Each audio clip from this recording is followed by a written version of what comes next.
Hi, everybody, and welcome to our Google Hangout interview with Scott Duffy.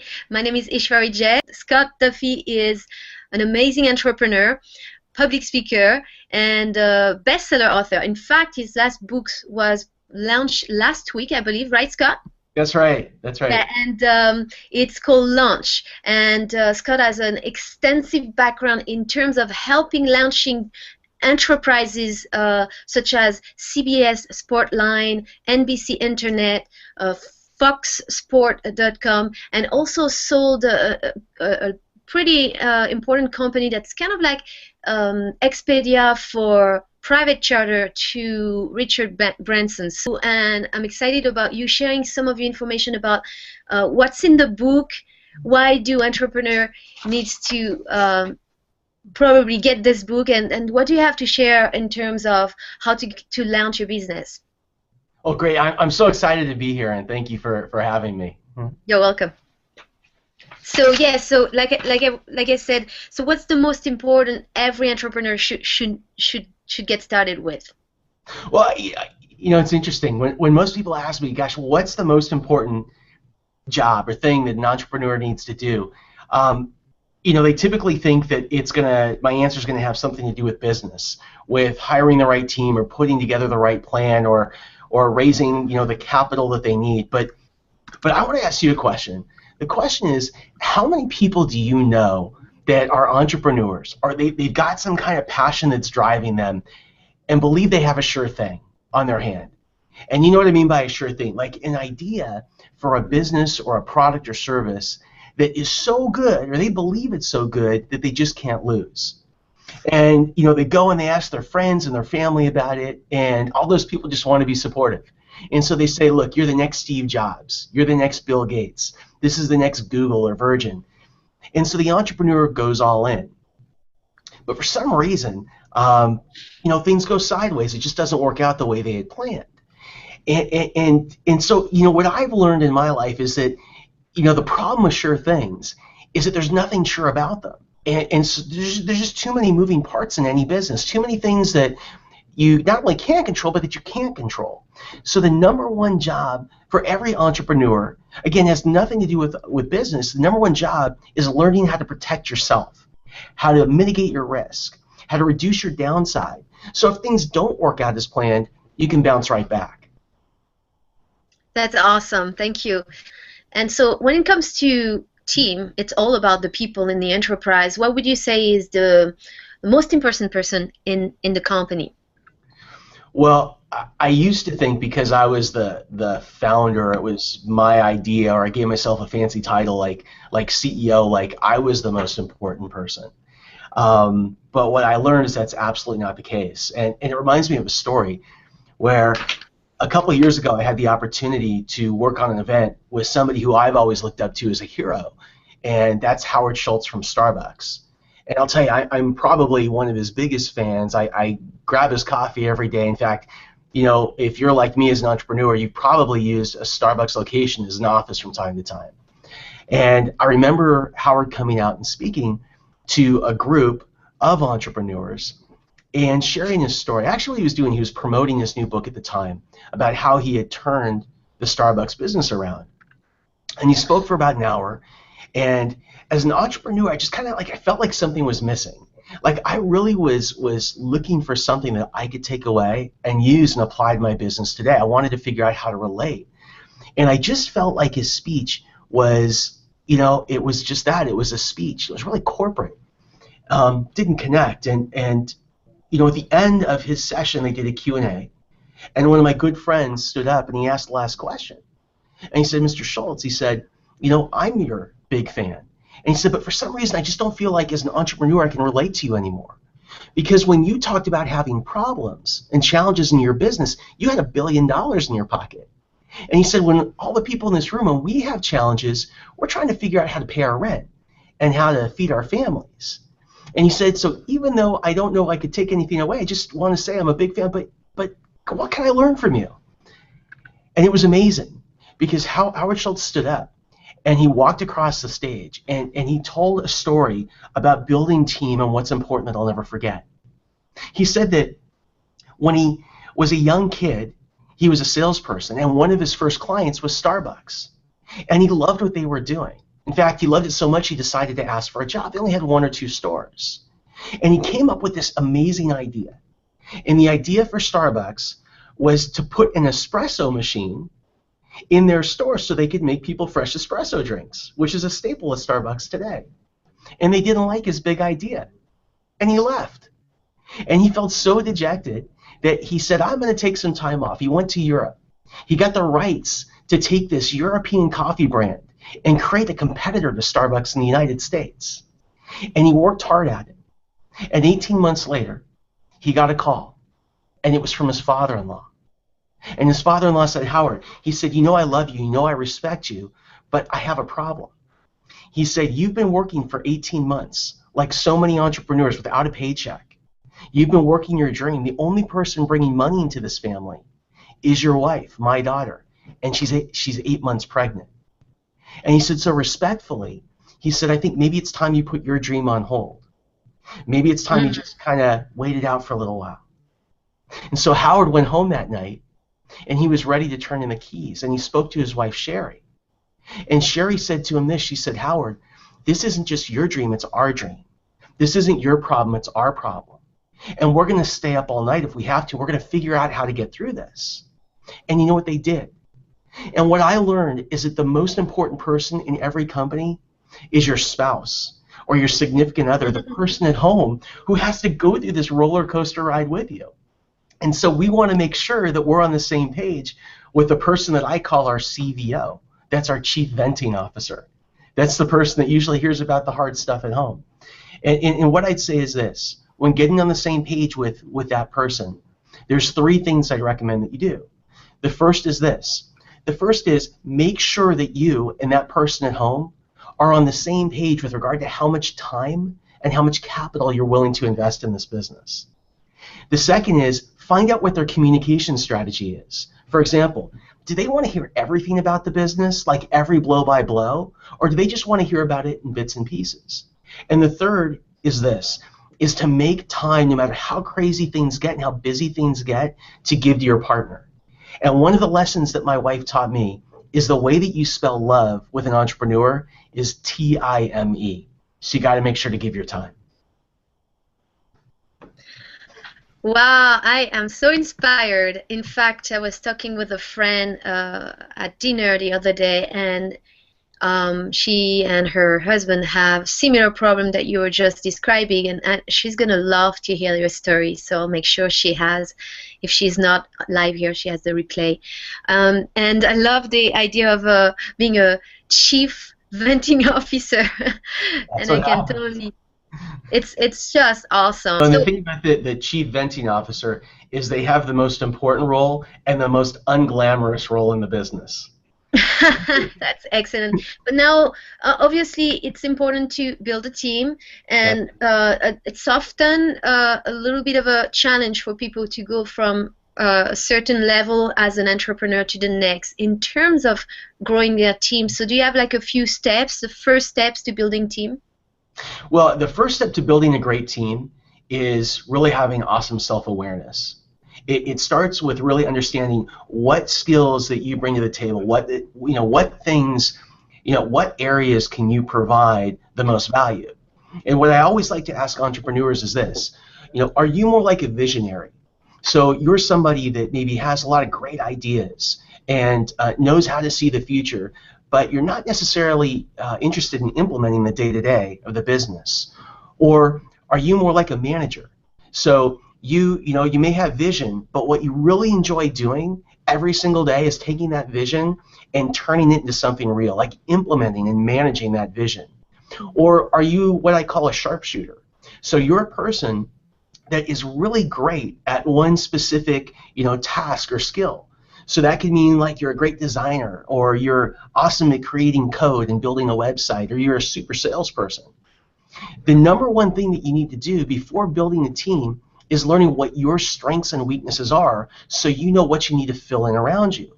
And what I always say is you want to work your strengths in any business, and you want to hire your weaknesses. So if I could give you one piece of advice as an entrepreneur, it's this. It's be honest with yourself about what area or what areas you can contribute the most, and then, fire yourself from every other job in the company and hire great people to replace you. That's really cool. Thank you.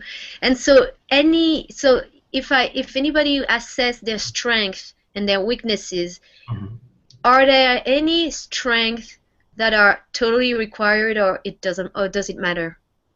Well, in every business you need a combination of different types of people. And so, what you need to be good at is determining, again, from the beginning, what you're best at, and then filling in, all of the right pieces around you. But you need the visionary. You need the person with vision that can see where this business needs to go. You need the person that's the manager, the implementer, the person driving the day-to-day of the business. And you need those people that are really great at performing specific skills that they can add to the business. Awesome. And then let's talk a little bit about the difference between high performers and anybody else. Can you tell me your take on that? That's such an amazing topic to me. I'm fascinated by it. In fact, just recently I was out with a friend of mine named Steve Austin. And Steve is probably considered to be the #1 evaluator of talent, sports talent in the world. He started a business called Elite Combines, and which today is known as NFL Combines. And what this business did was evaluate college football players that wanted to go into the pros prior to a draft. And then they would go to the teams and they'd say, what the strengths and the weaknesses were of each player. And I remember asking Steve, I said, you've evaluated thousands of people. I mean, literally, the NFL, MLB, NBA, all the major soccer leagues around the world, even the Navy SEALs use your tools to recruit the best of the best. So what is it? What is the difference between the #1 person in sports or in business and everyone else? And he said this. He said 3 plays. And I said, 3 plays? What do you mean? And he said 3 plays that the #1 person in that sport makes that everyone else doesn't. So as an example, if you're a great quarterback, like you're a Tom Brady or a Peyton Manning, 3 plays a game, that could be not taking a sack, or throwing the ball away instead of causing an interception, or calling a timeout instead of taking a delay a game. 3 plays times 16 regular season games times 4 playoff games times 1 Super Bowl. That's almost 70 plays that the #1 guy makes that #2 doesn't. So the key is, how do we find those people in our business, those real difference makers? And what it takes time, and it takes really getting to understand a person's past and how they performed, along their career and along their path. One thing I've learned about business is that the only area of business where we have perfect information is when we hire people. Because if we do take our time, we know exactly how they performed and in each job function in the past. And so that's the place to start when looking for key players. Okay. Yeah, I think it's really important. I have a question here from Paz Simpson. She's asking, Paz, can you be in 2 categories, visionary and manager? You can definitely have a bit of both. You can have a piece of all 3 in you, but in order to do the best job for your business, what you need to do is be honest about what the one area is where you really excel most. Because the key to building a great team is that you want to always have the right people in the right positions at the right time.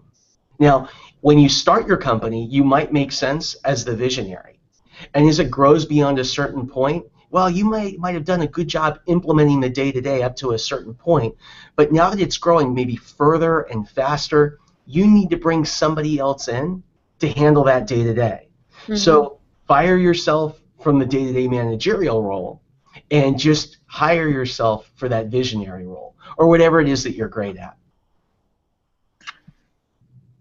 Awesome. And everybody, feel free to ask questions in the chat box. There's a public chat box on the side, so we're totally open to answer your question. So now I know that you also in the book you are sharing how to create a business plan, correct? Yes. That's really important, and there's a lot of reason why people create a business plan, but often people want to have an exit strategy and potentially sell the business. So is there a certain step that you want to share about the business plan that can help selling the business? Well, I always think that the most important step in writing a business plan is to start with the last page first. And what I think is that most people have been trained to write business plans in the same way, and it's the wrong way. It's starting with a big fancy cover page and spending days or weeks on your mission statement and on your market and your product and all these different parts of the plan. And what typically happens is that by the time an entrepreneur gets to the last section of a plan, which is the financial section, they are either so sold on their idea. I mean, they've sold themselves through this process, or they've talked to all the wrong people while they're developing that plan. They've talked to their family and their friends and people that just want to be supportive. They haven't talked to customers. And so without doing the financials, they decide just to jump right in. But here's what I've learned, and I've been working with entrepreneurs for over 25 years. It's this. It's that the typical entrepreneur I work with changes their business model 6 times when working in the financial section of their business plan. Because what happens is they start to make distinctions in that area about where their income's really going to come from, what it's going to really cost to deliver, how long it's really going to take for us to generate free cash flow that we can use to operate this business.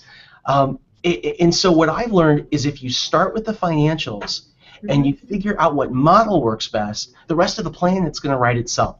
So again, start with the last page first. It'll make all the difference in the world.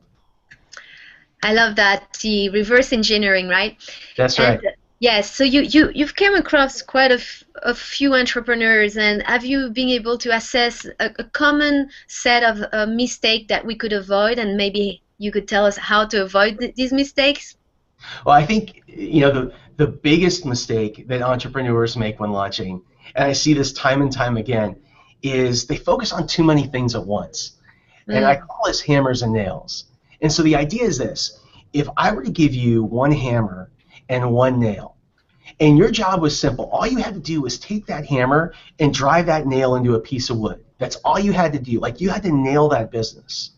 The odds are you'd miss the first time and maybe the second time, but I'm going to bet that eventually you're going to nail it. Now, let's say I give you 2 hammers and I give you 2 nails. You already have a problem. Who's going to hold the nails?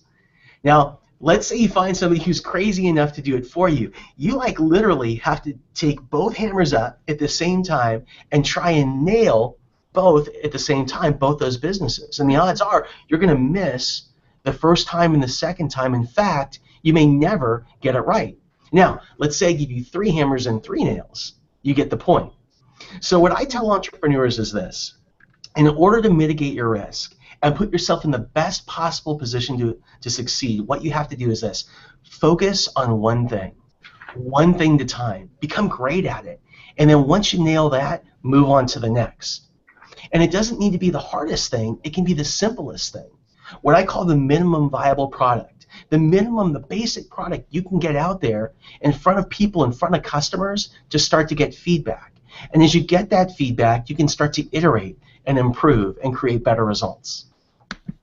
It really makes sense. Just one thing at a time, get feedbacks, and just ride one horse at a time. And right. I got that same advice from one of my mentors who, at the time, a few years ago, I was a little bit like you described. I was trying too many things at a time, and nothing was moving forward fast enough because I couldn't be everywhere. And that person just said, similar as what you say, just make sure you create steady profit in this one area, then move on to the next. So thank you. That really, and I really worked in my business. So it's good to see how it's. I mean, to be successful in business is really not a gamble. There is a set of rule and a model that when it follow, there is success. But I'm wondering about, to say, is there riches in niches? What do you think about that concept?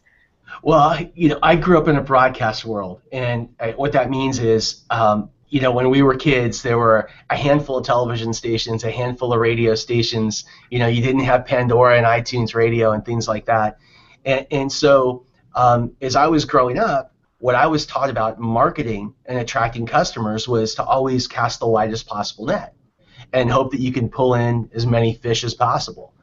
But what's really awesome about, launching a business today, it's an advantage that we didn't have 10, 15, 20 years ago, is that with 500 television channels and cable and satellite radio stations and web-based stations all over the world and social media, people segment themselves. And so it's very easy for us to be able to find our target.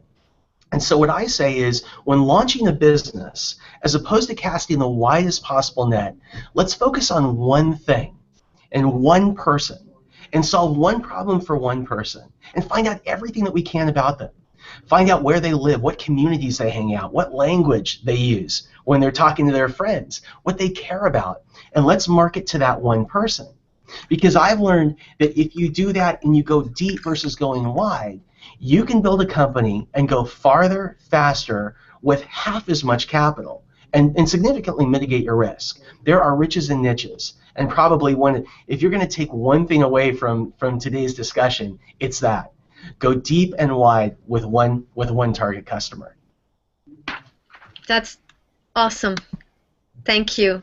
And so you also obviously you apply a lot of mindset, and a lot of people are transitioning right now and are just afraid to get started. Why do you think this is, and what can we do about it if that's the case? Well, one of my business partners, his name is Greg Reed, and you know Greg well. And yes. He tells a great story, awesome story about spider monkeys. And I love to share it. The spider monkey is one of the most elusive animals in the jungle, and it's very hard for hunters to catch.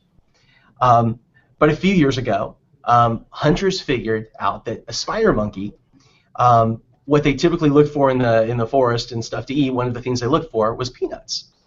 And if you took one peanut and you drilled a hole into a little piece of wood and you put some peanuts in that hole, then what would happen is that spider monkey would be kind of walking along in the jungle looking for some peanuts and would reach into that hole and would grab those peanuts. And when it clenched its fist would become so big that it wouldn't be able to pull itself out of that log. Now, there's a couple things a spider monkey could do.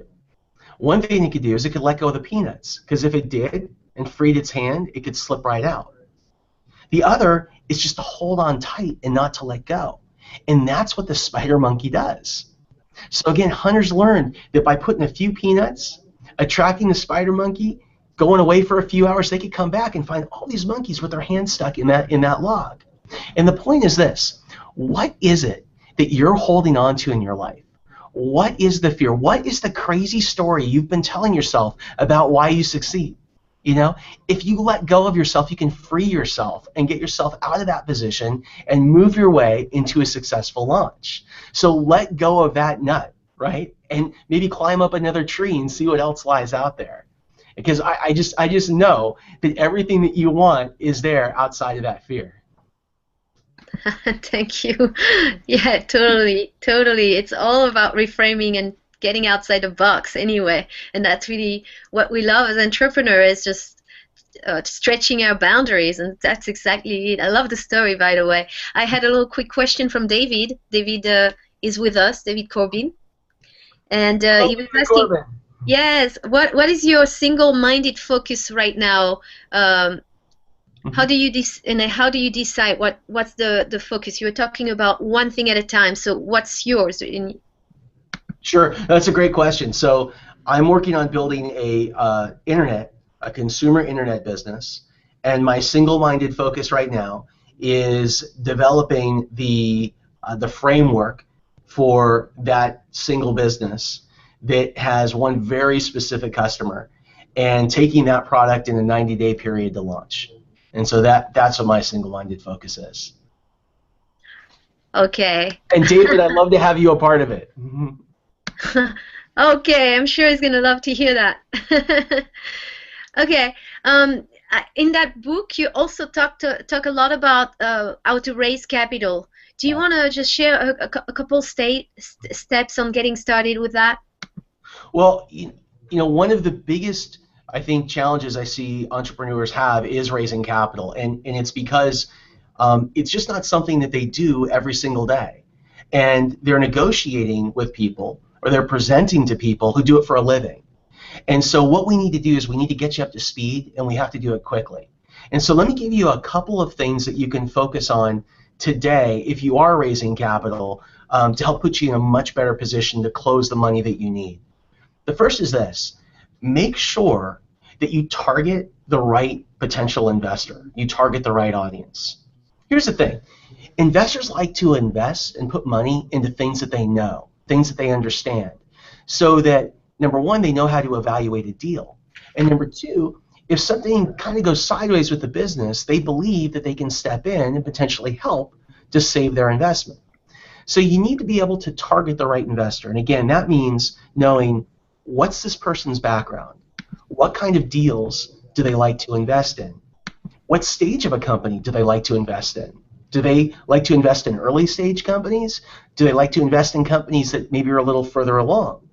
Do they only invest in companies that are profitable or generate a certain amount of revenue? It's important for you to know. You want to understand what they're, in addition to the stage of the company, you want to understand what the average size of the investment is they typically make. Are you going to go in and ask for $1 million, but that investor typically invests $25,000? So again, learn everything that you can about your investor, and make sure that you spend your time with the right target. That's number one. Number two is don't give your investor too much at once. By doing so, it's like giving them nothing at all. They just throw it out. And here's what I mean. The first time that you meet that potential target, have a great 30-second elevator pitch that you're able to give them to hook them. And then following that, follow up an email with one paragraph that hooks them even a little bit further. And then have a one-page plan that you can deliver. The point is this: by dripping little bits of information and learning more, getting questions along the way from the investor, you're able to tailor every communication and give them exactly what they need to make a decision and move on to the next point. So that's the second thing. And the third thing is this: is don't take no for an answer. You don't have to if you're talking to the right investor. And I always say that my kids would make the best fundraisers because they never take no for an answer. If they hear that word a first time, then they try approaching me or their mom in a different way to try and get what they want. They learn from each no, and they try and figure a different way to do it. So if somebody says no, learn everything that you can about why they've said that, and then improve your pitch and go out and go back. Thank you for that. It's just awesome. Doing your research and every step makes so much sense. It reminds me of our friend Gary Goldstein's story about not taking no for a no. Remember the story when he That's right. when he proposed that script for that amazing movie that became Pretty Woman, and the director refused the script, and he said, "I pass," and Gary said, "And I will pass your pass." That's right. That's right. Didn't take no for a no.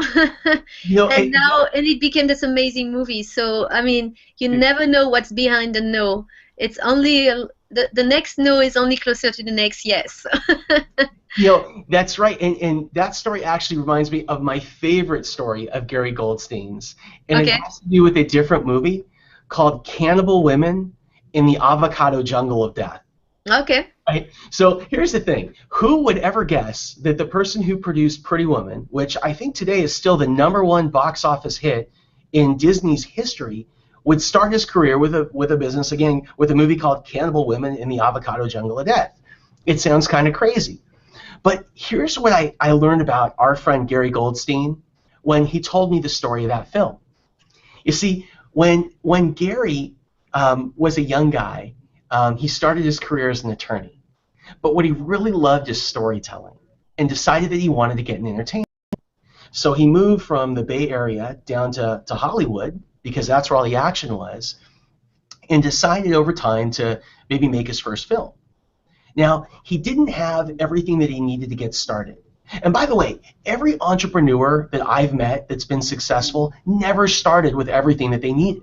They had to build, and they had to accumulate the resources that would be required every step of the way. And that's what they did. And when Gary got started, he, again, just didn't have everything.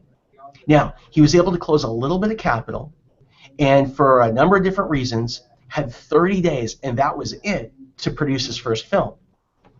Now, most people would figure out a reason. They come up with an excuse for why it couldn't get done. But that was Gary. You see, Gary believed, like you should too, that it's much better to be in the game than sitting on the sideline waiting to get in. So he's like, we're going to go for it. So 2 weeks into his 4-week project, he had a problem. He had no cast, no crew, nothing had been filmed, and it didn't look like they were going to be able to get it done. So what he did is he hustled. He got on the phone, he started to call all of his friends and his family, all the people that he knew, and he said, hey, tomorrow we're going to start shooting. And here's the thing, if you're dressed well, we're going to make you the head of wardrobe. If you come with a camera, you're the head of cinematography. If you can speak clearly, you're the lead actor. And that's what he did, and people showed up. And what's crazy is people like Bill Maher, the amazing television host, showed up and became one of the stars. Shannon Tweed showed up. The famous Shannon Tweed became one of the stars. And that movie became a cult classic and ran on cable for 15 years. Again, the point is this, if you have a dream, if you have like passion that keeps you up at night, something that gets you up early in the morning, get in the game. Don't wait for things to be perfect. You have to chase that dream like it's the last bus of the night. And that's what I'd recommend to you. Excellent. I love your intensity, and it's just so true that we see businesses that are apparently successful, but we don't know what's happened for the business to get there. That's right. And all the chaos and all the ups and downs, and so that being said, I'd love to know what are your lessons along the way. You want to share some of that? Well, I'd say the number one lesson is that at the beginning of this broadcast, you started to mention some of the big brands that I work with along the way, and whenever I hear all of those brands lined up, it kind of makes me laugh inside because it makes everything sound so easy. But path to being successful in life and in business is never that simple. And for an entrepreneur, the path to success is usually littered in a bunch of failure. And what we need to do as entrepreneurs is learn how to repackage the events that happen to us, positive and negative, every single day in our mind. And we need to learn from each one of our experiences and grow from them in order to move forward. I remember as a young guy, when I worked for Tony Robbins, having lunch with Tony and our team, and I told him a story about an unfortunate situation I'd had earlier in my life, and how eventually that situation led me to him and listening to his programs and eventually being hired. And he said something to me that really stuck out, and I think it's a great lesson for entrepreneurs today, and that's that you have good days and you have bad days, but you don't know which is which until sometime way down the line, because you don't know what you're going to make of the experience. Again, you have good days and bad days, but you really don't know which is which until sometime way down the line, because you don't know what you're going to make of the experience. And so I would say, if you're out there trying to start a business or launch a new product, if you're frustrated, man, you're in good company. We have all been there. And let's repackage what it is you're experiencing into things that can help to drive you forward, lessons that can help to drive you forward. Thank you. I would assume there's a lot of these lessons and stories in your book. And yes. You really launched this book last week, and you're already bestseller, so congratulations. This is really awesome. And I placed the link. I'm just going to replace the link for people who are on the call, and I'd love everyone to not just get a copy, but share the link with other friends so they too can get a copy. And as I'm putting the link on the chat, do you want to talk about the book and even the process of writing the book? Well, I think that the book is a collection of stories from my life and my experience. I'll tell you this: it's totally non-academic. Everything that I share in the book is based on hands-on kind of real life experience. And again, my goal with that book is really to help you. It's to help you to take your big idea, whatever it is, to market and to do it successfully. And it's not necessarily about building the next Virgin or Google or Facebook. It's about taking something that you have passion for, something that really drives you, and planting a flag and making an impact. And that's what we share and launch. And I'm just excited to be able to share it with you. Thank you. I definitely want to respect your time too. I know you're going to be speaking in less than 1 hour. Are you going to be talking about the business to a group of entrepreneur? Where are you going? That's right. I'm speaking to Entrepreneurs Organization this afternoon, and it's really interesting. I'll be speaking to a group of folks that have been very successful in terms of launching businesses and building new products and services. And one of the things we're going to talk about is the trap that people who have been successful in business fall into oftentimes when launching a new business. Interesting statistic I just learned that according to Harvard University, if you take the most successful, what they define as the most successful entrepreneurs in our culture, people here in the United States who have come up with an idea, they have been entrepreneurial, they've launched a business, they've made it successful. In fact, they've taken it public. They've taken it public here in the United States. They've been a success. Now they go out and they start a new company. Less than 18% of those entrepreneurs are successful in their next venture, and an even smaller percent when they try a third time. And the reason is they get caught in a couple of the trappings of being a success, and that's what we're going to talk about today. Wow, I would have thought the opposite. This is surprising to me. It's true, yeah. Are you talking about this in your book too, or this is a different topic? We talk a little bit about it in the book, yes. Awesome. So I don't see any other questions, but everybody's got the link for your book, and we'll buy the book and share with their friend. And if there's no more question, and I promise you would stop around 11:45. Is there a way you'd like to close and give your last piece of golden nugget to our listener today? I just say this: if you have an idea for a new business or product or service, and you're waiting on the sidelines, stop waiting. Get started. All of the resources that you need to live your dream are living inside of you now, or they're within your reach. And whether it's by picking up the new book launch, or it's following Ishwari, or picking up a great book, or watching it is all out there. And if you need one piece of advice on how to start, it's this. It is find a great mentor. It's find somebody out there that's already accomplished what it is you're setting out to do, and buy them a cup of coffee. And they may be able to give you a roadmap to get you started on your path to success. So please do not wait. Get started now. Thank you so much. This is such a great advice, and I've been lucky enough to have mentors who've helped me save a lot of time, and so I cannot agree more than that. So thank you again, Scott. It was such a pleasure to have you and hear from your wisdom and your stories and your smiley face, and I can't wait to connect again. Everybody, make sure you buy this amazing book so that you can be empowered in starting your business or taking it to the next level. We'll see you very soon. Thank you.